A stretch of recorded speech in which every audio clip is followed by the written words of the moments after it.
Today we'll be doing one-step subtraction equations.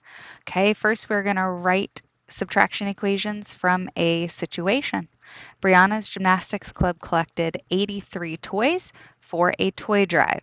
This is 26 fewer than the number of toys collected by Latoya's dance team.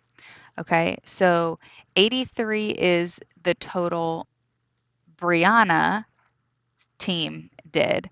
And then this is 26 fewer than the total number of toys collected by Latoya. So Latoya's minus 26, so 26 fewer than Latoya's, is the amount that Brianna's gymnastics club collected.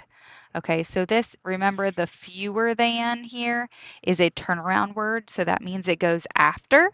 And the number of toys collected by Latoya's dance team, I'm going to use that L to represent. So Latoya's team minus 26 equals the number that Brianna's team collected. So this is your subtraction equation for this situation. Okay, let's try another one. The Tigers soccer team scored 38 goals last season. This is 19 fewer than the number of goals scored by the Cubs soccer team. Okay, so again, fewer than is a turnaround word, so you're going to do the Cubs minus 19 equals 38 goals scored last season. Okay, okay. And then there are two more with whole numbers there for you to try. All right, and then let's come down and do number 5 here. To fill a car with gas, Xander needed 13 1/4 gallons. This is 8.5 fewer gallons than the amount he needed to fill his truck.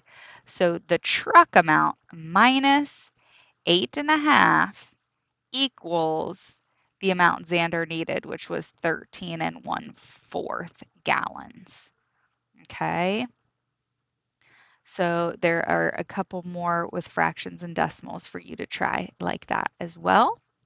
And then now we're going to come down and we're going to solve these types of equations. Remember, when we are solving equations, we use inverse operations, okay, which means the opposite.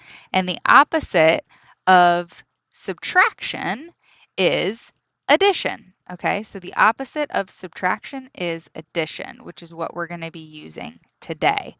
All right, so 17 equals b minus 8. Okay, so this is a negative 8, so we are going to add 8 to both sides, plus 8. Again, keeping this balanced. We need to keep it balanced. So whatever we do to one side, we have to do to the other.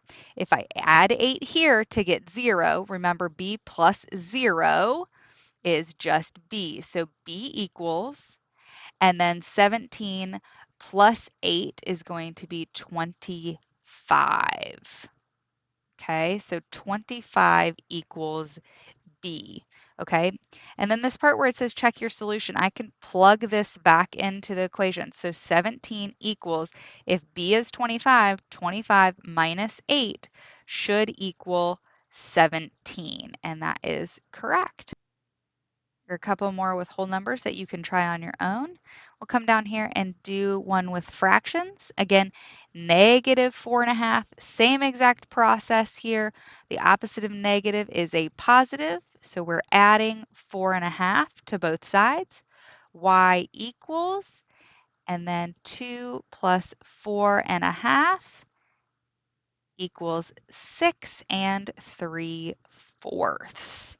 Okay, so y equals 6 3/4. Okay, and then we'll come down and do one with a decimal. Again, inverse operations, negative 3 35/100. So we're going to add. Again, that makes 0, which leaves f by itself. Okay, and that gives you 9.15 equals f.